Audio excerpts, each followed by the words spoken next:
बिस्मिल्लाहिर्रहमानिर्रहीम। अस्सलामुअलैकुम नाज़रीन किराम, आइए जानते हैं अर्तुगल के हालाती जिंदगी के बारे में। उस्मानी रिवायत के मुताबिक अर्तुगल सुल्तानत उस्मानिया की बानी उस्मान अव्वल के वालिद थे। इसके अलावा इनके बारे में हक़ाइक़ पर मबनी मालूमात ना होने के बराबर है। कई सदियों तक दुनिया के एक बहुत बड़े हिस्से पर हुक्मरानी करने वाले इस खानदान और सुल्तानत का आगाजी तारीख दन लकों में गुम हो चुका है। तारीख की किताबों में उस्मानी रिवायत के अलावा इस दौर की दो ठोस निशानियां, एक सिक्का और बज़ंतीनी सुल्तानत की मुआरिख की एक तारीख और उस्मान की एक ख्वाब का जिक्र मिलता है, जिसका हम आगे चलकर जिक्र करेंगे। उस्मान का ताल्लुक आज की तुर्की में अनातोलिया के इलाके आबाद तुर्क खाना बदोश कबीले से था और इसकी हुकूमत अनातोलिया की छोटी छोटी हुकूमतों में से एक थी, जिनकी ताकत में ज्यादा फर्क नहीं था। सवाल ये पैदा होता है कि आखिर उस्मान या फिर उनके वालिद ने ऐसा किया कि सिर्फ इसी खानदान का राज कबीले से छुट्टी रियासत और फिर अनातोलिया की बड़ी सुल्तानत बनने से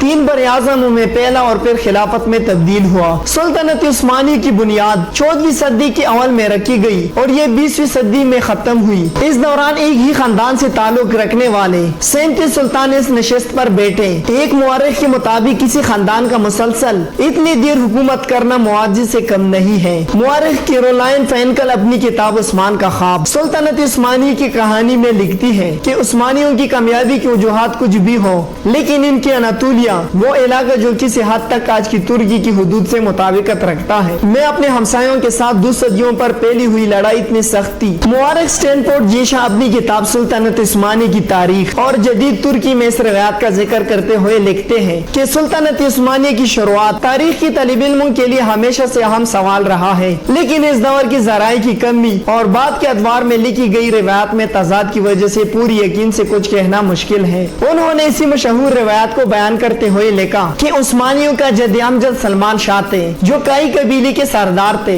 और 12वीं सदी के आखिर में शुमाली ईरान के एक इलाके में आबाद हुए। इस रिवायत के मुताबिक मंगोल हमलों के पेश नजर दीगर बहुत से तुर्क कबाइल की तरह ये कबीला भी गुलामी और तबाही से बचने के लिए नए इलाकों की तरफ रवाना हुआ और जेशा के मुताबिक के सलमान शाह शाम में दाखिल होते हुए दरियाए फिरात में डूब गए और इसके बाद इनके 2 बेटे वापस चले गए, जबकि अर्तुगल ने मगरिब की तरफ अपना सफर जारी रखा और अनातोलिया के इलाके में दाखिल हो गए, जहां सल्जूक हुक्मरानों ने इनकी मदद के बदले उन्हें अनातोलिया के मगरिबी इलाके में जमीन दे दी। जेशा की किताब में दर्ज इस रिवायत के मुताबिक अर्तुगल 1280 में चल बसे और कबीले की क़ियादत इनके बेटे उस्मान को मिल गई। फिनकल लिखती है कि उस्मानी रिवायत के मुताबिक अर्तुगल नामी कबाइली सरदार शुमाल मगरिबी अनातोलिया में आकर सल्जूक और बज़ंतीनी सुल्तानतों के बीच के इलाके में आबाद हुआ और इस रिवायत के मुताबिक सल्जूक सुल्तान ने अर्तुगल को सुगत में कुछ इलाका अता किया था। फिनकल मजीद लिखती है कि उस्मान का अपने नाम पर सिक्का जारी करना साबित करता है कि वो इस वक्त सिर्फ एक कबाइली सरदार नहीं थे, बल्कि अनातोलिया में अपने आप को सल्जूक मंगोल सुल्तानत के साए से बाहर एक खुद मुख्तार अमीर समझना शुरू हो चुके थे। मुआरिख कहते हैं कि सुल्तानत उस्मानिया के आगाज के बारे में सबसे ज्यादा सुनी जाने वाली रिवायत के मुताबिक उस्मान ने अपनी इब्तिदाई कामयाबियों के बाद एक ख्वाब देखा था।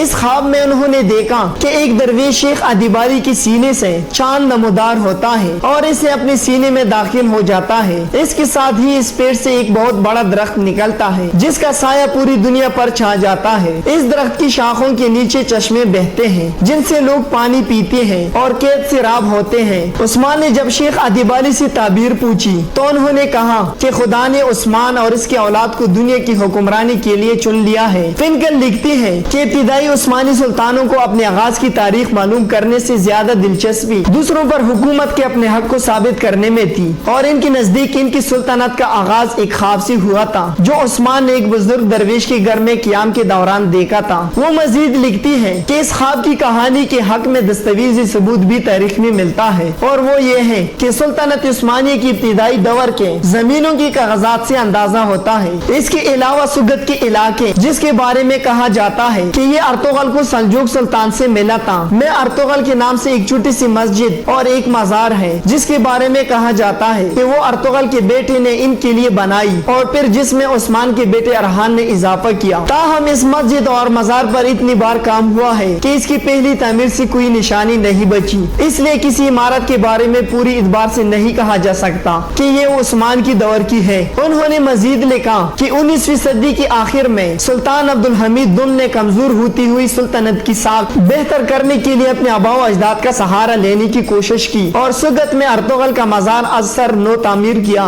और उस्मानी शहीदों का एक कब्रिस्तान बनाया। अर्तुगल की जिंदगी पर अर्तुगल गाजी के नाम से एक तुर्क ड्रामा जो कि आजकल पाकिस्तानी टेलीविजन पर उर्दू जुबान में नशर किया जा रहा है, लेकिन उर्दू जुबान में डबिंग से कबल ये ड्रामा पाकिस्तान में इस हद तक मकबूल है कि इसकी मदाहों में वज़ीर आज़म इमरान खान को भी गिना जाता है, जो इसमें दिखाई गई इस्लामी तहजीब की तारीफ कर चुके हैं। तुर्क टीवी चैनल TRT की दुनिया भर में इंतहाई कामयाब सीरीज द रियलिस्ट अर्तुगल इनकी काई कबीली की अनातोलिया में मुख्तलिफ दुश्मनों से लड़ते हुए पेशरफ्त पर मबनी है। नतीजतन जब तारीखी किरदार अर्तुगल के बारे में बहुत कम लोग जानते हैं, TRT का किरदार तुर्की में और तुर्की से बाहर मकबूल है और लोग इसे प्यार करते हैं। इसलिए माहिरीन का कहना है कि ये ड्रामे का मकसद ये नहीं है कि एक ऐसे किरदार के बारे में टीवी सीरियल बनाने में जैसे लोग नहीं जानते कि इसको किसी भी रंग में पेश किया जा सकता है, जबकि मकबूल शख्सियात की खूबियों और खामियों के बारे में लोग आगाह हो जाए। जी नाज़रीन किराम, इसके बारे में आप अपने राय का इजहार कमेंट सेक्शन में कीजिए और इसी तरह वीडियोस के लिए हमारे चैनल को लाइक एंड सब्सक्राइब करें और उसके साथ वीडियो को शेयर भी करें। वसलाम।